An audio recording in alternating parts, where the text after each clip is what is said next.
الا یبلو جو ہے عربی زبان میں آتا ہے آزمانا. خلق الموت والحیات لیبلوکم ایکم احسن عملا. یہی معنی ابتلا کے بھی. ابتلا یبتلی آزمانا. ابلا یبلی جو آتا ہے باب افعال سے, اس میں آتا ہے کسی کو کسی تکلیف میں ڈال کر اس کو نکھارنا, کہ اس کا جوہر نکھر جائے, اس کے اندر جو خیر ہے وہ اور چمک جائے, لوگوں کو بھی معلوم ہو جائے کہ یہ شخص اس مقام کا اہل ہے, اس کے اندر یہ صلاحیت ہے, اس میں یہ قوت موجود ہے. تو یہ گویا کہ اہل ایمان کی صلاحیتوں کو نکھارنے کے لیے اور ان کے درجات کی ترقی کے لیے بھی اللہ تعالیٰ دنیا کے اندر یہ مصیبتیں اور امتحانات جو ہیں آزمائش کے حوالے سے افراد پر بھی اجتماعی طور پر بھی لاتا ہے. اور ایک اس کا اور بھی ہے, اہل ایمان پر اس طرح کے ابتلاء و آزمائش کی ایک نوعیت اور بھی ہے, اور وہ یہ ہے کہ جو بھی آپ سے غیر ارادی طور پر یا یہ کہ آپ نے کوئی گناہ ارادی طور پر بھی کر لیا, اللہ تعالیٰ اس کی سزا اسی دنیا میں دے کر آخرت کی سزا سے محفوظ کر دے. گویا کہ اس سے بڑا خیر کیا ہوگا. یہاں کی سزا کیا ہے, جھیل لی آپ نے, بخار آ گیا, ٹانگ ٹوٹ گئی, چلیے 3 مہینے آپ بستر پر پڑے رہے نا, اور کیا ہوا, کچھ نہیں. لیکن یہ کیا آخرت کی سزا ملتی ہے, بہت عظیم. لہذا کفارہ بناتا ہے اللہ تعالیٰ ان جو بھی گناہ ہو گئے ہیں, غلطیاں ہو گئی ہیں, ان کا کفارہ اللہ تعالیٰ بندہ مومن کے لیے. حضور کی ایک حدیث ہے, اس کا متن مجھے اس وقت یاد نہیں ہے, کہ مومن کا معاملہ عجیب ہے. اسے کوئی تکلیف پہنچتی ہے, صبر کرتا ہے, اس کے گناہوں کا کفارہ بن جاتا ہے, اور اگر کوئی خوبی ملتی ہے اس پر اللہ تعالیٰ کا شکر ادا کرتا ہے, اس کے درجات بلند ہو جاتے ہیں. تو یہ معاملہ جو ہے اللہ تعالیٰ کی طرف سے بندہ مومن کے حق میں خیر, کہ در حقیقت اس کے ان گناہوں کی پاداش کہ جو اس نے یہاں کر لیے ہیں, یہی دنیا میں دے کر دھو دیا جائے, پاک کر دیا جائے. جیسے آپ کو معلوم ہے دھوبی جو ہے کپڑے کو بھٹی میں چڑھاتا ہے, گرم پانی میں ڈالتا ہے, نہیں ڈالتا, تاکہ اس کا میل نکلے. اس کے آگے پٹکتا بھی ہے ذرا اس کو, تاکہ وہ میل اچھی طرح چھٹ جائے اس سے. اسی طرح اگر دنیا میں ہمارے میل چھٹ جائیں, دنیا میں اگر ہمارے گناہ دھل جائیں, تو یہ بڑے نفع کا سودا ہے, بڑے نفع کا سودا ہے, بڑے نفع کا سودا ہے. اس اعتبار سے آپ غور کیجئے کہ اگر یہ حقائق ہمارے سامنے رہے تو کیا کوئی تکلیف دنیا کی ہمیں بھاری محسوس ہوگی. ہمیں تو بتایا یہ گیا ہے کہ عسیٰ ان تکرہوا شیئا وہو خیر لکم وعسیٰ ان تحبوا شیئا وہو شر لکم واللہ یعلم وانتم لا تعلمون. ہو سکتا ہے کہ تم کسی چیز کو ناپسند کرو, ذرا آنے کہ اسی میں تمہارے لیے خیر ہے, تمہیں نہیں پتا. اور ہو سکتا ہے تم کسی چیز کو پسند کرو, ذرا آنے کہ اس میں تمہارا شر ہے, لیکن تمہیں نہیں معلوم. اللہ یعلم وانتم لا تعلمون, اللہ جانتا ہے تم نہیں جانتے. اس حوالے سے سبردم بتو مایا خیش را خدانی حساب کم و بیش را. اے اللہ, اس کو کہتے ہیں تفویض. یہ سورہ تغابن کے 10 میں یہ تمام مضامین تفصیل سے آتے ہیں کہ ایمان کے جو باطنی ثمرات ہیں اس میں سب سے پہلے مقام رضا ہے, پھر تفویض, توکل ہے. آپ محنت کر رہے ہیں, محنت کر رہے ہیں, محنت کر رہے ہیں, نتیجہ نہیں نکلا.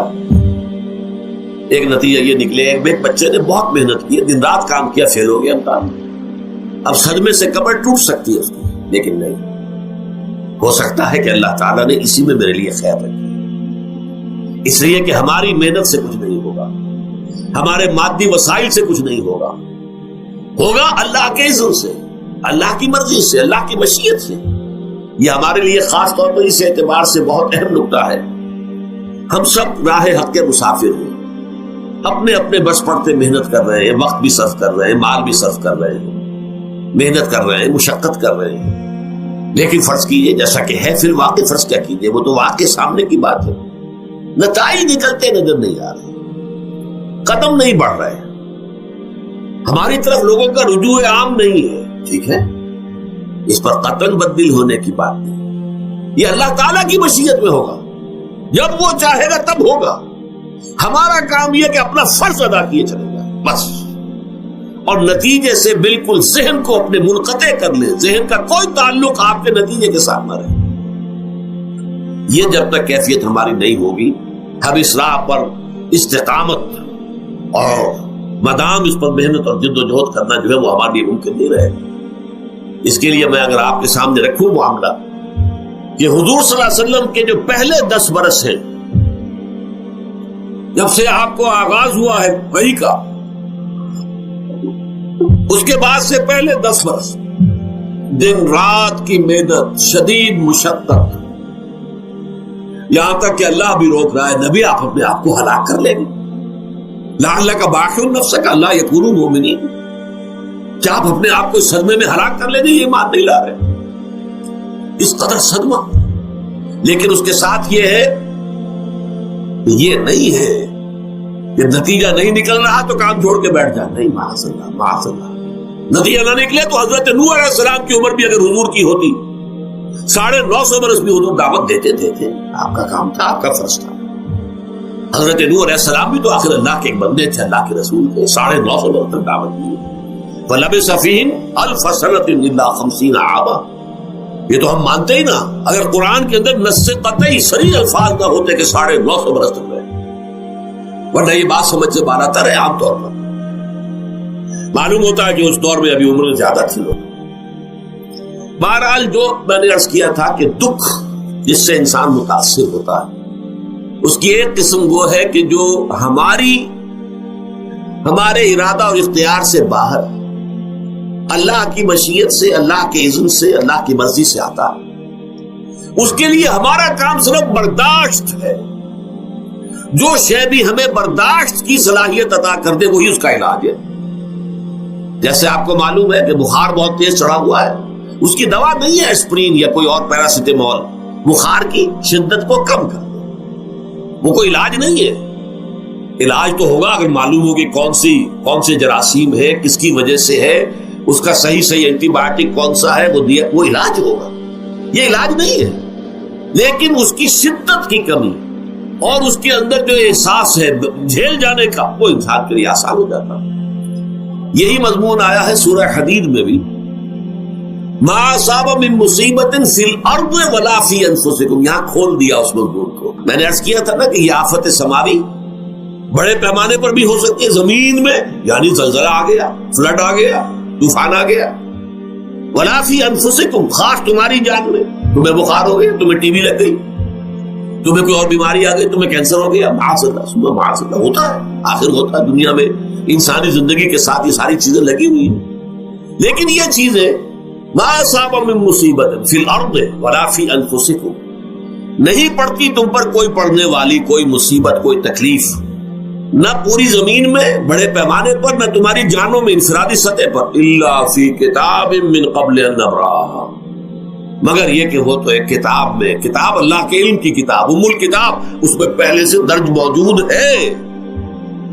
یہ الٹ اپ نہیں ہو گیا، یہ اچانک نہیں ہو گیا۔ آپ اچانک سمجھتے ہیں کہ صاحب میں تو جا رہا تھا، اچانک ٹرک نے آ کے مجھے دھکا مار دیا۔ اچانک کوئی شے یہاں نہیں ہوتی، اس کائنات میں پتہ تک نہیں ہلتا جب تک کہ اس نے رب نہ ہو۔ اچانک کا کیا سوال؟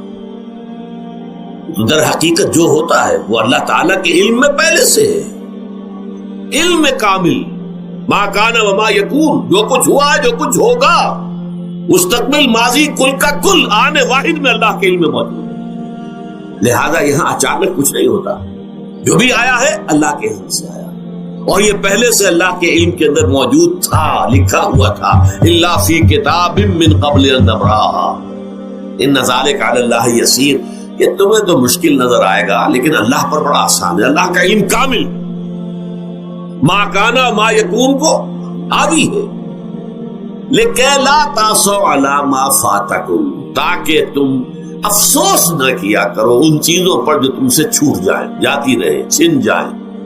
کوئی موقع تھا ہاتھ سے نکل گیا، کوئی دولت تھی اس پر ڈاکہ پڑ گیا، کوئی اور مصیبت ہے وہ آ گئی، کوئی عزیز فوت ہو گیا، اکلوتا بیٹا تھا فوت ہو گیا، وغیرہ وغیرہ۔ ما فاتکم، فات سے ہی فوتیدگی ہے نا، جو شے بھی نکل جائے، چلی جائے، ہاتھ سے جاتی رہے، چاہے وہ کوئی آپ کا عزیز تھا جو فوت ہو گیا تو آپ کے ہاتھ سے نکل گیا، یا کوئی مال تھا جو آپ کے قبضے سے نکل گیا، ڈاکہ پڑ گیا، چوری ہو گئی، نقصان ہو گیا کاروبار میں بہت بڑا، اس پر افسوس نہ کیا کرو۔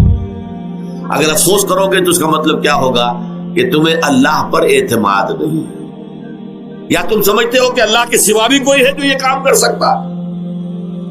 کائنات میں تو ایک ہی کی مرضی چلتی ہے، وہ ہے اللہ۔ لہذا اگرچہ وہ کسی کے ذریعے سے تکلیف آپ کو پہنچی ہے، کسی نے آپ کو پتھر مارا ہے، وہ پتھر ہو سکتا ہے آپ کو نہ لگتا، لگ گیا ہے تو اللہ کے فیصلے سے لگا ہے، اس کا باپ بھی نہیں پتھر مار سکتا آپ کو اگر اللہ کا اذن نہ ہو. لہذا آپ پتھر مارنے والے کو بھی مجرم سمجھیے، ٹھیک ہے، اس سے بھی قصاص لینے کا آپ کو حق ہے، لیکن یہ جان لیجئے کہ جو آیا ہے پتھر وہ اذن رب سے آیا. اب ظاہر بات ہے کہ اگر یہ کیفیت ہوگی تو غصہ اتنا نہیں ہوگا اس شخص پر کہ جس نے یہ کام کیا ہے، بلکہ ہو سکتا ہے آدمی مسکرا کے رہ جائے. جیسے کہ وہ میں واقعہ سناتا رہا ہوں اپنے دروس میں کہ ایک درویش میرے ساتھ بھی جا رہا تھا، جو رب کرے سو ہو، جو رب کرے سو ہو، جو رب کرے سو ہو.